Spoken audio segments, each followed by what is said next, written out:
একটা সুন্দর পরিবার যেখানে আছে সুখ দুঃখ হাসি খুশি সব কিছু, সেই পরিবারগুলোকে এখন বর্তমানে ধ্বংস করা মোটেও কোনো কষ্টের কাজ নয়।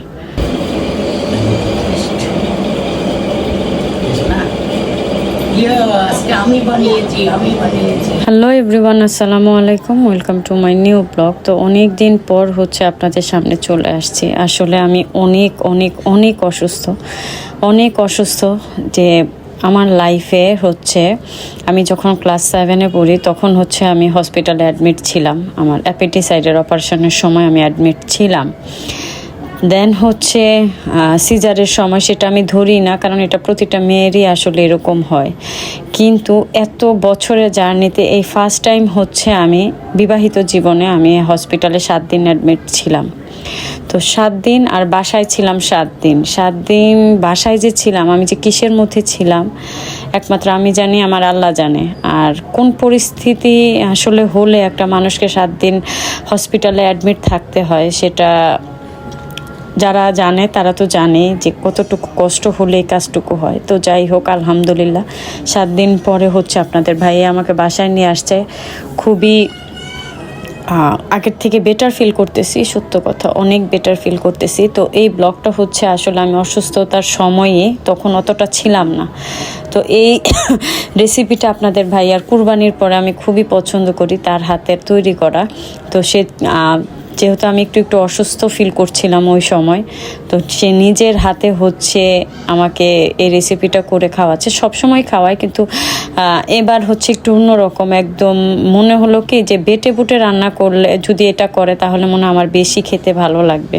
তো আমি কোনটা খাবো, কিভাবে খাবো, সেটাই আসলে আমার সংসারের মুখ্য বিষয় এখন বর্তমান সময়ে, বা আগেও ছিল, বাট এখন কেন জানি টেক কেয়ারটা আমার উপরে বেশিই করা হয়। বছর 2 যাবত অনেক করা হয়, জানি না স্বার্থে না কিসের জন্য বলতে পারি না। তো আসলে এই মানুষটা আমাকে অনেক আগের থেকে অনেক ভালোবাসে, অনেক মানে ওর ঋণ। আসলে ওকে যখন আমি কষ্ট দিয়ে কথা বলতে চাই বা বলি, তখন তারপর কিন্তু নীরবে আমার চোখ দিয়ে পানি চলে আসে যে এই মানুষটারে আসলে কষ্ট দিয়ে কথা বলা যায় না।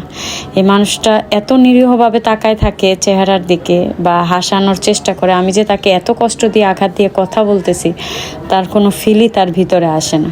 বলে যে তুমি ছাড়া কে বলবে। আসলে আজকে ভয়েসটা দিতে আমার খুবই কষ্ট হচ্ছে, বাট কি করব, এই প্ল্যাটফর্মে যেহেতু আছি, আলহামদুলিল্লাহ সব ওকে হয়ে গেছে, শুধু পেমেন্টটা উঠানোর পালা। এর মধ্যে দেখেন একটার পর একটা আমার সাথে ঝামেলা হয়েই যাচ্ছে। তো আলহামদুলিল্লাহ, আল্লাহ যাকে ভালোবাসে তাকেই কষ্ট বিপদের মধ্যে রাখে, অসুস্থতার মধ্যে রাখে।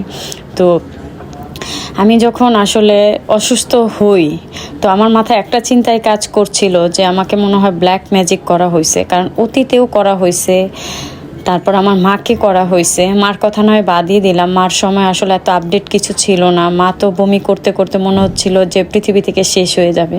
তো আল্লাহর রহমতে একজনের কারণে সে আসলে বেঁচে গেছে আল্লাহর পরে। তো আমাদের বাসার সবাই বলছে যে আমাকে ব্ল্যাক ম্যাজিক করা হয়েছে। আপনাদের ভাইয়াও বলছে যে না, ব্ল্যাক ম্যাজিক করা হয়েছে। তারপরও আমি আসলে অতটা বিশ্বাস করি নাই, গুরুত্ব দিই নাই। কিন্তু যখন সব কিছু ঘাটাঘাটি করলাম যে আসলেই হয়তো বা আমাকে ব্ল্যাক ম্যাজিক করা হয়েছে। তো আমার কি হয়েছে, কিভাবে হলো, এই 14 দিনের সফরটা, জার্নিটা আমি আপনাদের সাথে নেক্সট ব্লগে শেয়ার করব। কারণ এত বড় ব্লগে ভয়েস দেওয়ার মতো এখন শক্তি বা সামর্থ্য আমার শরীরের ভিতরে নাই। তো আমার 2টা বাচ্চা যেন ভালো থাকে, আমার হাজব্যান্ড নিয়ে যেন আমি ভালো থাকি। আমার যারা শুভাকাঙ্ক্ষী আছেন অবশ্যই সবাই দোয়া করবেন যেন আমরা সুখে থাকি, কারণ কিছু বদনজর আমাদের ইদানিং নিঃস্ব করে দিচ্ছে একদম। তো আজকের মতো বিদায় নেই, আল্লাহ হাফেজ।